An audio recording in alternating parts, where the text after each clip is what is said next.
नमस्कार दोस्तों, विद्या GS centre के यूट्यूब चैनल पर हम आपका स्वागत करते हैं। आज हम पढ़ने जा रहे हैं जो हमारी इंडियन पॉलिटी की एमसीक्यू सीरीज चल रही थी, उस सीरीज़ को हम क्या करने वाले हैं, आगे बढ़ाने वाले हैं। तो दोस्तों, उससे पहले अगर आप हमारे चैनल पर नए हो तो हमारे चैनल को सब्सक्राइब कर लीजिए और अगर वीडियो अच्छा लगे तो वीडियो को लाइक कर देना। चलिए दोस्तों, चलते हैं हम अपने पहले प्रश्न की ओर। तो हमारा पहला प्रश्न है, निम्नलिखित रिट में से किसका शाब्दिक अर्थ सशरीर प्रस्तुत करना है।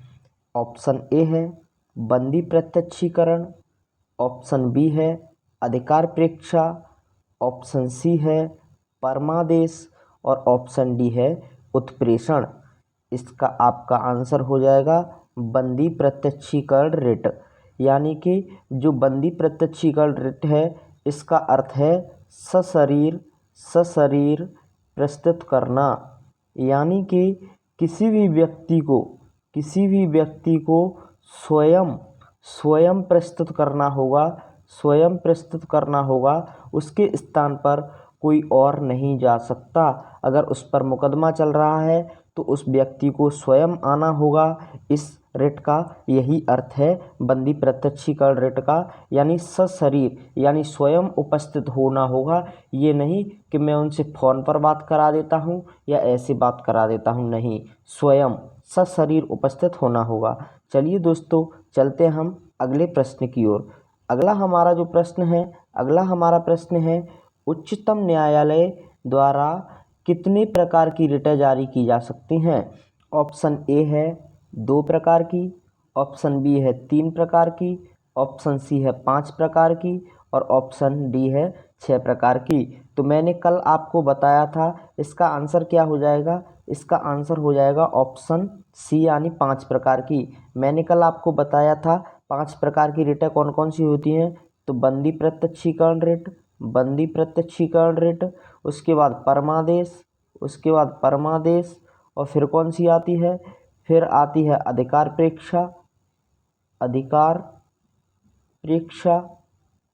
प्रेक्षा, उसके बाद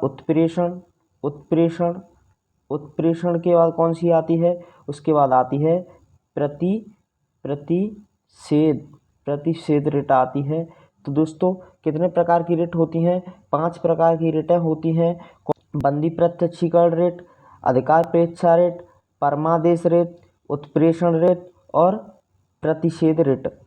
चलते हम अपने अगले प्रश्न की ओर। तो अगला हमारा प्रश्न कौन सा है, अगला हमारा प्रश्न है, निम्नलिखित में से वह अधिकार कौन सा है जिसकी गणना भारतीय संविधान में नहीं की गई है, लेकिन जिसे उच्चतम न्यायालय ने मौलिक अधिकार बताया है। ऑप्शन ए है निजता का अधिकार, ऑप्शन बी है विधि के समक्ष क्षमता का अधिकार, ऑप्शन सी है अस्पृश्यता का अधिकार और ऑप्शन डी है एसोसिएशन या संघ बनाने का अधिकार। तो दोस्तों, इसका जो आंसर हो जाएगा ऑप्शन नंबर ए यानी निजता का अधिकार। जो निजता का अधिकार है वह क्या नहीं है, मौलिक अधिकारों में शामिल नहीं है, लेकिन इसे जो एससी यानी सुप्रीम कोर्ट है उसने क्या माना है, उसने आर्टिकल 21 के तहत क्या माना है इसे। आर्टिकल 21 में क्या लिखा हुआ है, आर्टिकल 21 में लिखा हुआ है प्राण एवं दैहिक स्वतंत्रता का अधिकार। प्राण एवं दैहिक स्वतंत्रता का अधिकार ये किसमें लिखा हुआ है, ये लिखा हुआ है आर्टिकल नंबर 21 में। इसीलिए प्राण एवं दैहिक स्वतंत्रता के अधिकार के अंतर्गत ही क्या आता है, निजता का अधिकार भी आता है। इसीलिए जो निजता का अधिकार है वैसे तो हमारे मौलिक अधिकारों में नहीं आता है, लेकिन इसे सुप्रीम कोर्ट ने हमारे मौलिक अधिकारों में माना है। वहीं जो विधि के समक्ष क्षमता का अधिकार है यह आर्टिकल नंबर 40 में आता है, और अस्पृश्यता का अधिकार जो है यह आर्टिकल नंबर किस में आता है, 17 में आता है। वहीं एसोसिएशन या संघ बनाने का जो अधिकार है वह किस में आता है, तो आर्टिकल नंबर 19 में आता है। ठीक है, चलिए दोस्तों, चलते हम अपने अगले प्रश्न की ओर। हमारा अगला जो प्रश्न है वह अगला प्रश्न है, भारतीय संविधान के मौलिक अधिकारों के अंतर्गत इनमें से क्या सम्मिलित नहीं है? ऑप्शन ए है भाषण की स्वतंत्रता का अधिकार, ऑप्शन बी है विधि के समक्ष समता का अधिकार, ऑप्शन सी है संवैधानिक उपचार का अधिकार, ऑप्शन डी है समान कार्य के लिए समान वेतन का अधिकार। तो इसका जो आंसर है वह आंसर हो जाएगा ऑप्शन डी, समान कार्य के लिए समान वेतन का अधिकार। यानी कि समान कार्य के लिए समान वेतन का जो अधिकार वाला ऑप्शन है यह हमारे मौलिक अधिकारों के अंतर्गत सम्मिलित नहीं किया जाता है। यह जो हमारे मूल कर्तव्यों के अंतर्गत आता है। आर्टिकल 39 के सब क्लॉज डी कहता है समान कार्य के लिए समान वेतन अधिकार देने की बात करता है। तो इसका आंसर क्या हो जाएगा? Option D. चलिए चलते हैं हम अपने अगले प्रश्न की ओर। हमारा अगला जो प्रश्न है वह अगला प्रश्न है, निम्न में से कौन सा जोड़ा अनुकूल नहीं है? ऑप्शन ए है अनुच्छेद 14 विधि के अनुसार समानता, ऑप्शन बी है अनुच्छेद 16 समान अवसर, ऑप्शन सी है अनुच्छेद 17 उपाधियों का समापन, ऑप्शन डी है अनुच्छेद 18 सैनिक उपाधियों की अनुमति। तो इसका जो आंसर है वह आंसर हो जाएगा ऑप्शन सी, यानी कि अनुच्छेद 17 उपाधियों के समापन की बात नहीं करता है, जबकि अनुच्छेद जो 14 है वह विधि के समक्ष समता की बात करता है। अनुच्छेद 16 जो है वह समान अवसर की बात करता है, जबकि अनुच्छेद जो 17 है वह उपाधियों का समापन नहीं अस्पृश्यता के अंत की बात करता है। यह मैंने आपको अभी बताया था कि अनुच्छेद 17 क्या है, अस्पृश्यता के अंत की बात करता है, जबकि जो अनुच्छेद 18 है वह क्या बात करता है, तो वह सैन्य उपाधियों के साथ साथ शैक्षणिक उपाधियों की बात करता है। लेकिन कब करता है? किसी विशेष परिस्थिति में बात करता है सैन्य उपाधियों की और शैक्षणिक उपाधियों की भी। अगला प्रश्न है भारतीय संविधान के अनुसार जीवन का अधिकार एक, ऑप्शन ए है, ऑप्शन ए क्या है? राजनीतिक अधिकार है, ऑप्शन बी आर्थिक अधिकार है, ऑप्शन सी मौलिक अधिकार है, ऑप्शन डी धार्मिक अधिकार है।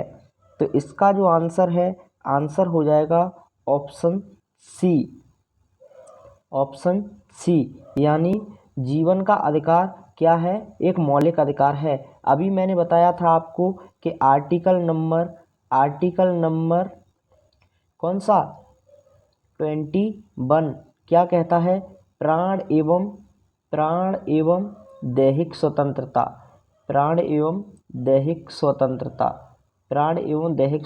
ही क्या करता है? बात करता है। कौन सा? आर्टिकल नंबर 21 यानी 21। चलिए चलते हैं हम अपने अगले प्रश्न की ओर। तो हमारा अगला प्रश्न जो है वह प्रश्न है, निम्नलिखित में से कौन सा अधिकार अभी भारतीय संविधान द्वारा एक मौलिक अधिकार के रूप में नहीं दिया गया है? ऑप्शन ए है समता का अधिकार, ऑप्शन बी है स्वतंत्रता का अधिकार, ऑप्शन सी है संपत्ति का अधिकार और ऑप्शन डी है शोषण के विरुद्ध अधिकार। तो इसका जो आंसर हो जाएगा वह आंसर हो जाएगा ऑप्शन सी, यानी संपत्ति का अधिकार। मैंने आपको कल बताया था कि जो संपत्ति का अधिकार है हमारे मूल अधिकार में शामिल था, लेकिन वर्तमान में इसे हटा दिया गया है।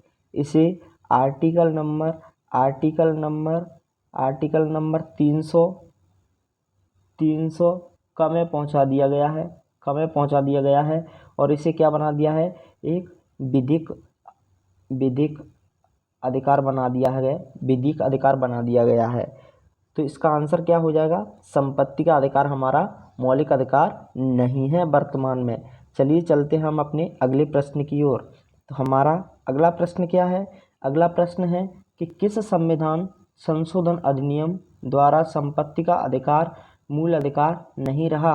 यानी कि जो संपत्ति का अधिकार है उसे किस संविधान संशोधन के द्वारा मूल अधिकारों से हटा दिया गया था, यह प्रश्न है।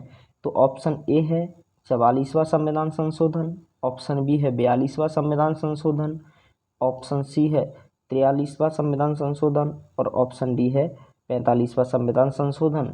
तो इसका आंसर हो जाएगा ऑप्शन ए 44वां संविधान संशोधन। ऑप्शन ए 44वां संविधान संशोधन। 44वें संविधान संशोधन 1978 द्वारा इसे हमारे मौलिक अधिकारों से हटा दिया गया, साथ ही इसे विधिक अधिकार बना दिया गया, 300 क में स्थापित कर दिया गया इसे। ठीक है, चलते हम अपने अगले प्रश्न की ओर। तो अगला हमारा प्रश्न है 44वें संविधान संशोधन के अंतर्गत कौन सा विधिक अधिकार बन गया है। ऑप्शन ए है शिक्षा का अधिकार, ऑप्शन बी है संपत्ति का अधिकार, ऑप्शन सी है न्यायिक उपचार का अधिकार और ऑप्शन डी है काम का अधिकार। तो इसका आंसर सीधा सीधा आपको अभी पता बताया है मैंने। संपत्ति का अधिकार जो है उसे विधिक अधिकार बना दिया गया है आर्टिकल नंबर 300 के तहत। ठीक है, यह कब हुआ, तो 44वें संविधान संशोधन 1978 के द्वारा यह हुआ था। चलिए चलते हम अपने अगले प्रश्न की ओर। अगला हमारा प्रश्न है संपत्ति के अधिकार को मौलिक अधिकारों की सूची से किसके शासन के दौरान हटाया गया था। ऑप्शन ए है इंदिरा गांधी सरकार, ऑप्शन बी है मोरारजी देसाई सरकार, ऑप्शन सी है नरसिंह राव सरकार और ऑप्शन डी है वाजपेयी सरकार। तो इसका जो आंसर है वह आंसर हो जाएगा ऑप्शन बी मोरारजी देसाई सरकार। जब मोरारजी देसाई सरकार थी तब 44वां संविधान संशोधन किया गया था। 44वां संविधान संशोधन किया गया था 1978 में और इसे एक विधिक अधिकार बना दिया गया था। मोरारजी देसाई जी जो थे वह क्या थे, तो वह जनता पार्टी के क्या थे, मुखिया थे, जनता पार्टी के मुखिया थे और उन्हीं के समय इसे 44वें संविधान संशोधन 1978 के द्वारा एक विधिक अधिकार बना दिया। तो चलिए दोस्तों, आज के लिए इतना काफ़ी है। आगे हम बात करेंगे आपसे अगली वीडियोज़ में। तब तक के लिए आप अपना ख्याल रखना। वीडियो अगर अच्छा लगा हो तो वीडियो को लाइक कर देना, हमारे चैनल को सब्सक्राइब कर देना। तो धन्यवाद दोस्तों, मिलते हम आपसे अगले वीडियोज़ में।